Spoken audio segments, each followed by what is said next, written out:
आपण आधीच म्हटले आहात की अपक्ष उमेदवारी, त्याच्यामुळे आता शिवसेना पक्षाकडून नाही आहे, ही अपक्ष उमेदवारी आहे. आज महिलांना एक संधी मिळायला पाहिजे अशी आमची अपेक्षा होती. त्याच्यासाठी आम्ही आमच्या नगरसेविका रेश्माताई काळे यांच्याशी बोललो. त्यांची देखील इच्छा होती एक महिला म्हणून नेतृत्व मिळायला पाहिजे, म्हणून आम्ही आज त्यांचा उमेदवारी अर्ज दाखल केलेला आहे. आमची युतीच आहे, मित्र पक्ष आहे, तर लढत देखील मैत्रीपूर्ण होईल अशी आम्ही अपेक्षा ठेवतो. जळगाव इथला ही जागा शिवसेनेला मिळावी अशी सगळं आपल्या शिवसेनेच्या कार्यकर्त्यांची इच्छा होती, मात्र ही जागा न मिळाल्याने नाराजी आहे का? 100% नाराजी नाही, पण जागा आम्हाला मिळेल कारण मिळायची अपेक्षा होती. नगर परिषदला आपल्याला सगळ्यांना माहिती आमचा स्ट्राईक रेट चांगला होता. लोकसभेला आम्ही 100% परफॉर्मन्स केलेला आहे. विधानसभेला आम्ही या शहराला 100% परफॉर्मन्स करून निकाल दिला आहे. खांद्याला खांदा लावून काम केलं आहे. तर आमची ही फक्त एक सौम्य मागणी होती की आम्हाला ही जागा सुटायला पाहिजे. ही जागा सुटली नाही, आम्ही पण काही विचार करून ठेवलेले होते, म्हणून आमचं काय नाही, मैत्रीपूर्ण ही लढत असेल. यश आलं तरी सामोरे जायचं आहे, अपयश आलं तरी सामोरे जायचं. रेश्माताई नगरसेवक आहेत, शिवसेना चर्चा करून हा फॉर्म भरलेला आहे का? आम्ही आमच्या पक्षाच्या कोणत्याही नेत्यांशी काहीही चर्चा केलेली नाही, कोणतीही तबूस केलेली नाही. त्यांचा विरोधच आहे, त्यांनी आम्हाला सांगितलं देखील, पण आम्ही आमच्या विषयावर ठाम राहिलो.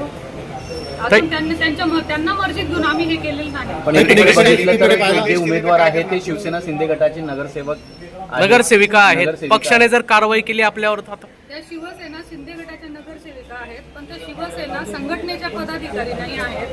आणि यात लोकशाही आहे, प्रत्येकाला अधिकार आहे. जर असे काही क्रायटेरिया असते तर त्यांचा फॉर्म देखील घेतला गेला नसता, तर त्यांचा फॉर्म देखील भरला गेलेला आहे. आणि मैत्रीपूर्ण आहे ना, ही मैत्रीपूर्ण लढत कायम राहणार आहे, म्हणजे शेवटपर्यंत 100% शेवटपर्यंत ही उमेदवारी खूप दबाव येऊ शकतो तुमच्या नेत्यांकडून, दबाव येऊ शकतो, उमेदवारी कायम राहील का? घेऊ त्यांना दबाव. तेच ना, पक्षाने जर सांगितलं की आम्हाला शिवसैनिक असो की धनुष्यबाणावर निवडून आलेले नगरसेवक असो, आम्हाला मानणारा वर्ग असो, त्यांचे मतदान पडतील, त्यांचे आशीर्वाद मिळतील ही आम्ही अपेक्षा ठेवतो. आणि अपयशालाही देखील आम्हाला सामोरे जायची तयारी आहे, पण कोणाच्याही विरोधात किंवा कोणत्या पक्षाच्या विरोधात हा फॉर्म आम्ही भरलेला नाही. आम्ही आमचा हक्क मागितला, हा आमच्या हक्कासाठी आम्ही फॉर्म भरलेला आहे. मंत्री गिरीश महाजन म्हटलेले आहे की जे कोणी बंडखोर असतील त्यांची नाराजी दूर केली जाईल, कुठेही बंडखोरी होणार नाही, आणि ही बंडखोरीच केलेली आपण काय सांगाल? याला तुम्ही बंडखोरी म्हटली तरी चालेल, पण आमची अपेक्षा मैत्रीपूर्ण लढतीची आहे. आणि तुम्ही महाराष्ट्राच्या सर्वीकडे बघा, जिथे जिथे शिवसेनेने उमेदवारी केलेली असेल तिथे त्यांच्या समोर देखील फॉर्म आले असतील मित्र पक्षाकडनं, तर त्या गोष्टी होणारच आहेत.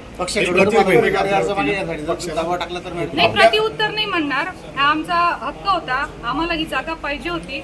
आम्ही ती आमच्या वतीने शिवसेनेकडनं नाही, पण एक महिला नगरसेविका म्हणून महिला आघाडीकडनं आम्ही ही उमेदवारी मागलेली होती. आम्हाला नाही मिळाली, आम्ही फॉर्म भरलेला आहे. नाही, आज महायुतीचे उमेदवार होते नंदकिशोर महाजन यांचा उमेदवारी अर्ज दाखल केला. एक आमदार अमोल पाटील सोडले तर बाकीच्या शिवसैनिकांनी या ठिकाणी पाठ फिरवली आहे. प्रतापराव पाटील असतील, आपण असाल, विष्णुभाऊ बंगाडे असतील, जेही मुख्य पदाधिकारी होती यांनी पाठ फिरवली. कुठेतरी नाराजी का त्यांना उमेदवारी मिळाल्यामुळे? नाराजीमुळेच नाही, त्यांचा निरोप आला असता आम्हाला तर आम्ही 100% गेलो असतो. प्रताप भाऊ त्यांच्याकडे कीर्तनाचा कार्यक्रम, वेगळे कार्यक्रम चालू आहे, तिथे होते. किशोरप्पा पाटील यांचे सुपुत्र आमचे तिथे भाऊ होते. नंतर चंदू अण्णा सोनवणे यांचे सुपुत्र गौरव सोनवणे होते.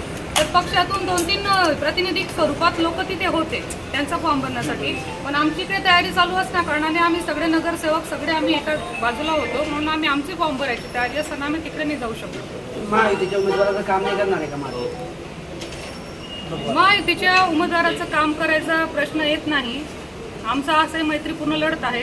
काम फक्त आता मतदार करेल, मग ते महायुतीच्या कोणत्या उमेदवाराला मतदान करतील, बंडखोराला देतील की चिन्हावर असलेल्या उमेदवाराला देतील, तो त्यांचा प्रश्न. पण हा विषय कोणत्याही व्यक्तीच्या, कोणत्याही पक्षाच्या विरोधात हा फॉर्म भरलेला नाहीये. आमची इच्छा होती, शिवसैनिकांची इच्छा होती, म्हणून आम्ही हा फॉर्म भरलेला आहे. वरिष्ठांनी कारवाई केली तर आपल्यावर असं म्हणतात की मोठ्या संख्येने आमचा कॅन्डिडेट जिंकून येणार. त्यांचे ते ज्येष्ठ नेते आहेत, खूप मोठे नेते आहेत, त्यांचं वलय मोठं आहे. त्यांनी अशी अपेक्षा ठेवणं त्यांच्यासमोर, आम्ही लहान पोरी आहोत, तर त्यांची अपेक्षा ही ठेवणं ग्राह्य आहे. तर ठीक आहे, आताही सामना करायची आमची तयारी आहे. ताई, भुसावळ येथील जे शिवसेनेचे माजी नगरसेवक होते दीपक धांडे यांनी देखील आपला अपक्ष उमेदवारी अर्ज दाखल केलेला आहे. एकाच पक्षात त्यांनी पण बंडखोरी केलेली आहे. लोकशाही आहे, प्रत्येकाची इच्छाशक्ती आहे, याचं त्याचं लक असतं, प्रारब्ध आहे. शेवटी बघू वारे कुणाच्या दिशेने वाहतात ते. पक्षाने कारवाई केली तर कारवाईला सामोरे जाऊ.